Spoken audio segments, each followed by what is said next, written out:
किसी भी शिव मंदिर में तुम जाते हो, शंकर जी का पूजन करते हो, उस शिव मंदिर को हल्के में मत लेना।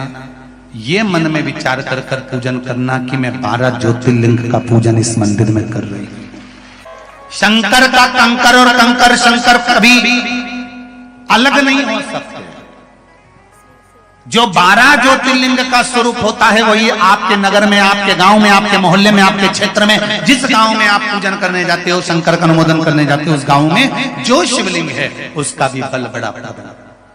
ये कि मैं बहुत हताश हो चुकी हूँ, बीमारी समाप्त नहीं हो रही, या मेरा दुख या मेरी तकलीफ है समाप्त नहीं हो रही है, कष्ट मेरे मिट ही नहीं रहे, दुख मेरे समाप्त ही नहीं है। तब बेलपत्री के जो बीच वाली पत्ती होती है और उस पत्ती के नीचे 2 पत्तियां होती हैं, बहुत ध्यान से देखिएगा और समझिएगा। जैसे ये बीच वाली पत्ती है और उसके नीचे 2 पत्तियां, इसके मध्य में जो डंडी है बेलपत्री के और ये 2 पत्ती के बीच में जो डंडी रहती है, समझते हैं ना सब लोग, समझ रहे हैं ना। बेलपत्री की बड़ी पत्ती पहले नंबर की पत्ती और उसके नीचे की 2 पत्ती, उसके बीच की जो डंडी होती है, इस डंडी में चंदन का लेपन कर कर, ये बीच की जो भाग है डंडी है उसमें, ये तो 2 पत्ती हो गई, एक ये पत्ती हो गई। अब ये जो बीच का भाग है, सब लोगों को देख रहे होंगे, तो बीच का जो ये भाग है, इस बीच के भाग पर चंदन का लेपन कर 7 दाने चावल के लेकर, जब तुम्हें लग रहा है कि ये बीमारी समाप्ति नहीं हो रही, पकड़ के बैठ गई, ये तो छूटी नहीं रही, डॉक्टर अपना काम करें, या कोई ऐसी बात है कि अदालत में कोई केस चल रहा है, या प्रशासनिक कोई तकलीफ आ रही है, या अपने घर में कोई व्यापार से जुड़ी हुई या कोई धन से जुड़ी हुई कोई प्रॉब्लम है और वो समाप्ति नहीं हो रही, बहुत आप लोगों ने कर लिया, तब ये बेलपत्री इसके मध्य की जो डंडी है, इस मध्य की डंडी में चंदन लगाकर 7 दाने चावल के लेकर, आप जब द्वार में से मंदिर के अंदर प्रवेश करते हैं, जैसे मंदिर का मुख्य द्वार है, मुख्य द्वार से मतलब शंकर जी को जब जल चढ़ाने के लिए हम लोग अंदर जाते हैं, उसके पहले नंदी आ जाता है, नंदी के भी पहले का जो दरवाजा, मंदिर का मुख्य द्वार, उसको समझ अंदर प्रवेश करते हैं, उसके पहले चंदन लगी हुई बेलपत्र और 7 दाने चावल के हाथ में लेकर, नंदी के सीधे हाथ की ओर से, मतलब आपका भी सीधा हाथ है तो नंदी का भी सीधे हाथ की ओर से, आप नंदी के कानों में अपनी बात को कहकर ये बेलपत्री और 7 दाने चावल के ओम नमः शिवाय बोलकर, नमः शिवाय बोलकर, या श्री शिवाय नमस्तुभ्यम कहकर डंडी का मुख अशोक सुंदरी की ओर हो और शिवलिंग पर उसको समर्पित कर दो चावल के दाने के साथ। केवल 2 या 3 सोमवार आप करेंगे, धीरे धीरे रोग में दवाई लगना प्रारंभ हो जाएगी और रोग समाप्ति पर जाएगा और आपका कार्य भी सफल होगा। 2 या 3 सोमवार में, ज्यादा हमको नहीं करना है, 2-3 सोमवार भी आपने कर लिया तो कर लिया। ये बेलपत्र, इसके मध्य की जो ये डंडी है, मध्य का जो भाग है, हम पहले भी एक बार कहे हैं, छोटी मोटी अगर कोई बात हो ना, छोटी मोटी अगर कोई बात हो, ज्यादा बड़ी भी नहीं, छोटी मोटी भी हो ना, और तुम शंकर जी के मंदिर में जल चढ़ाने जा रहे हो, तुम्हारे पास में बेलपत्र नहीं है, शंकर जी की बेलपत्र उठा लो, छोटी मोटी कोई बात हो, बस इस डंडी के मध्य भाग पर अपनी उंगली रखकर अपने दिल की बात बाबा से कहकर चढ़ाकर, वो लोटा भरा हुआ जो जल है वो समर्पित कर दो, बाबा सुन लेता। छोटी मोटी तो यूं ही। आप में से कितने लोग हैं जो शिवालय में जल चढ़ाने के लिए जाते हैं, शंकर जी के मंदिर में जाते हो? रखो अपने पास में, हाथ रखिए, किसी से मत कहो, विपदा है, दुख है, तकलीफ है, कष्ट है, अपने बाबा से, तेरे चरणों की सेवक कृपा कर।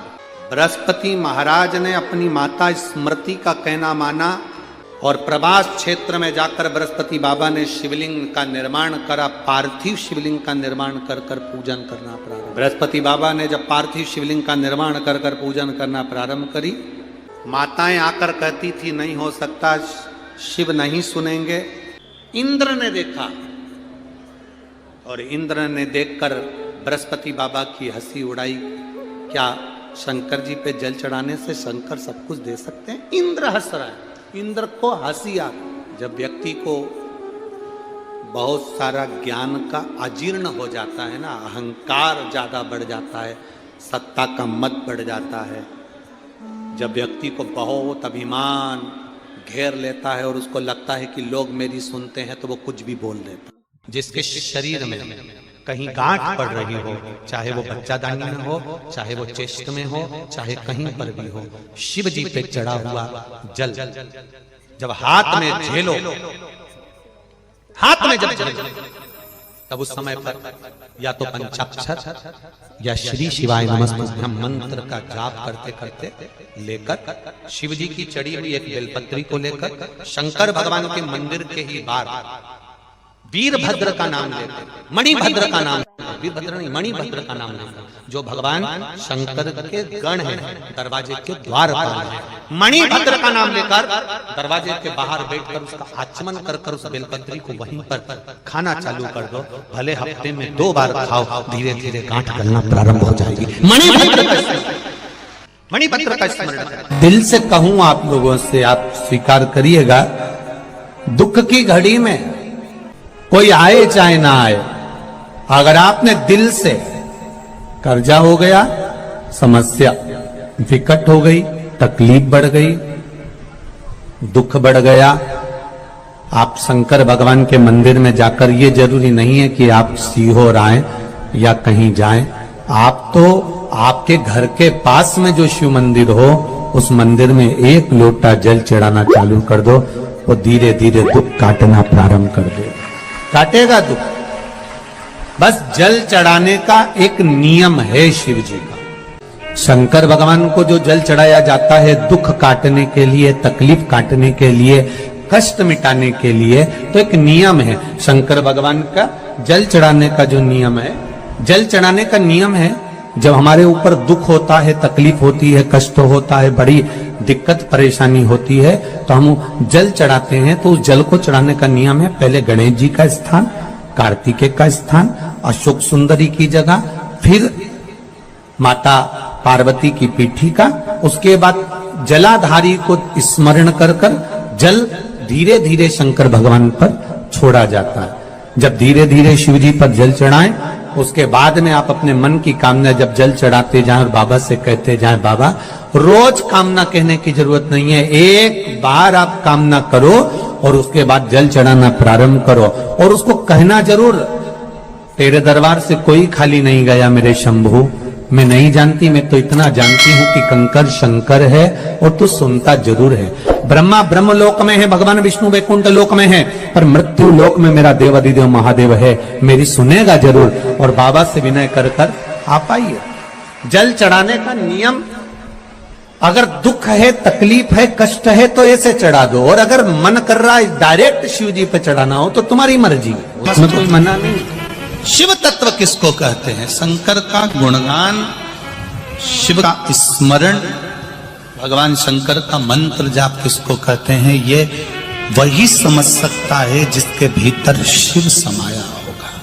महाराज शिव महापुराण तो यहां तक कहती है कि आपका कोई काम अटक रहा है, कोई काम नहीं हो रहा, बहुत परेशान हो गए, बहुत थक गए, उस काम के लिए सबके हाथ भी जोड़ लिए, सबके पास होकर आ गए, पर वो काम बढ़ ही नहीं रहा, तो निवेदन करते हैं, घी के दिए में काली तिल डालकर सोमवार के दिन शंकर जी के मंदिर के सामने तुमरुका जी का नाम लेकर दिया लगाकर, जिस काम को तुमने दुनिया के आगे कहकर देख लिया, कर कर देख लिया, नहीं हुआ, उस कार्य को एक बार दिया लगाकर निवेदन कर कर फिर जाकर देखना, काम आगे बढ़कर ही रहेगा, छूटेगा नहीं, अग्रण्य हो।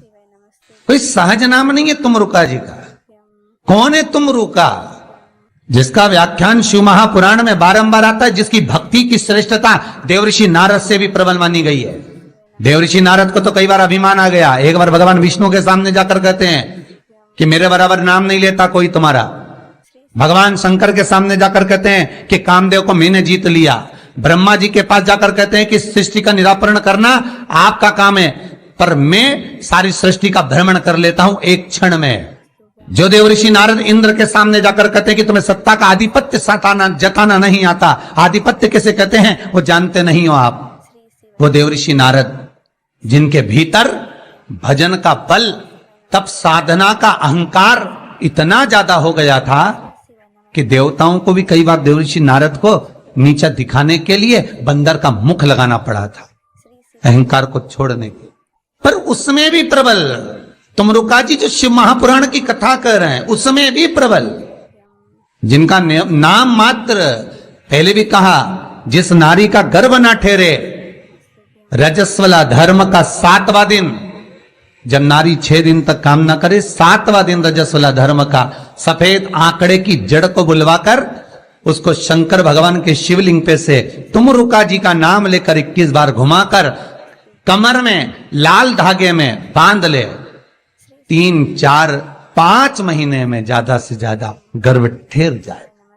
पक्का विश्वास रखकर शिव जी का नाम ले, तुमरुका का स्मरण, ज्यादा कुछ नहीं बने तो शंकर के मंदिर में जाकर घी के दिए जला, 5 दिए लगा, और ज्यादा कमी पड़ रही हो धन की, संपदा की, सत्ता की, कोई प्रॉपर्टी, कोई दुकान, कोई धंधा पानी नहीं चल रहा, बहुत कष्ट में हो, बहुत तकलीफ में हो, तो महाराज 108 चावल के दानों को केसर में भिगोकर, केसर के पानी में केसरिया कर कर, पकाना नहीं है, पकाना नहीं, उसको कच्चा चावल केसर में भिगोकर 108 दाने शंकर को मध्य रात्रि में, शिवरात्रि के दिन सूर्यास्त के बाद, रात के 12 बजे से पहले कभी भी शंकर को चढ़ा दो, समर्पित कर दो।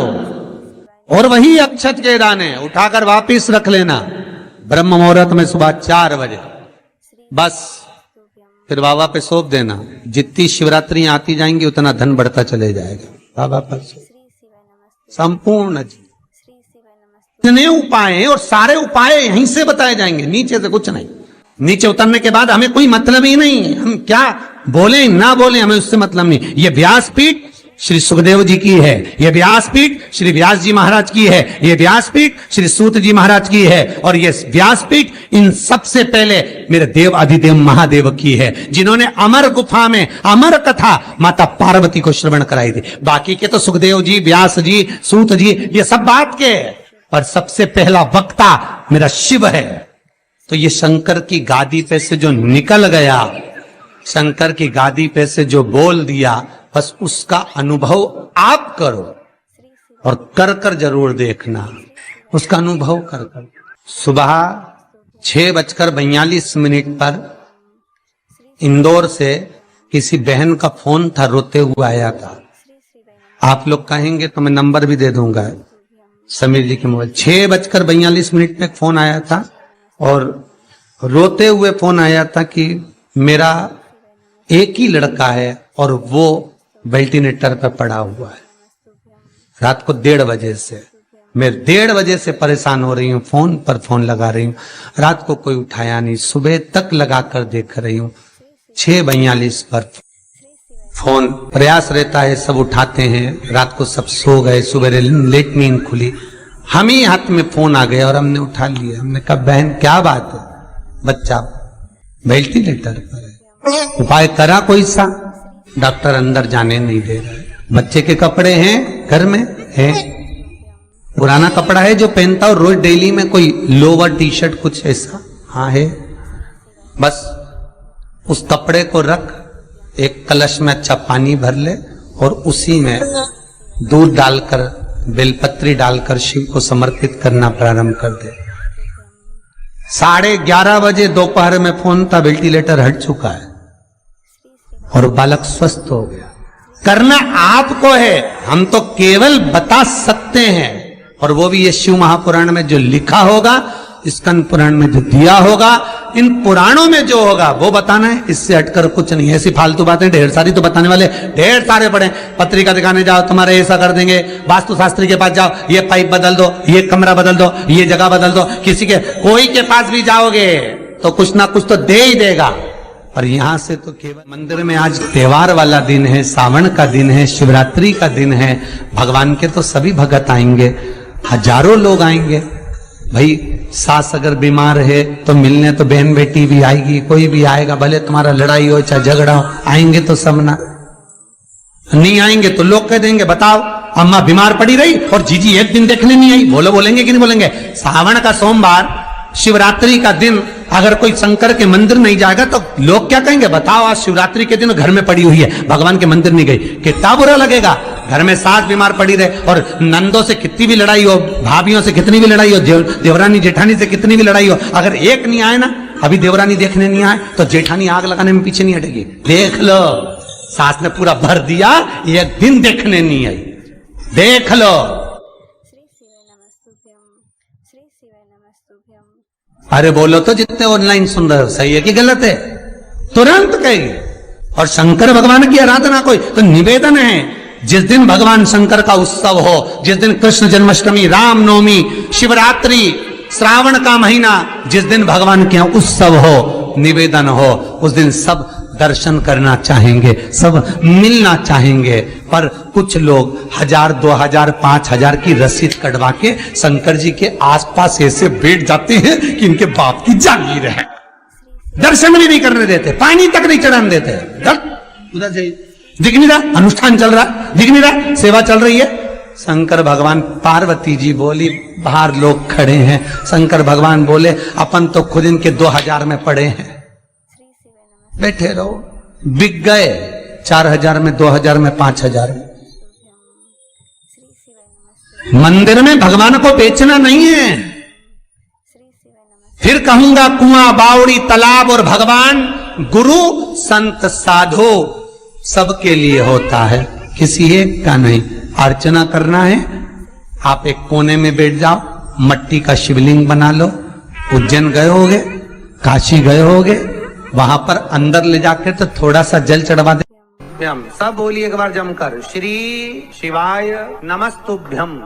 प्रैक्टिकल जरूर करना, कहीं सियोर वाला महाराज झूठ तो नहीं बोल रहा। शास्त्रों की बातें हमारे जीवन में हमें सुख प्रदान करे, इसलिए इस भाव का आनंद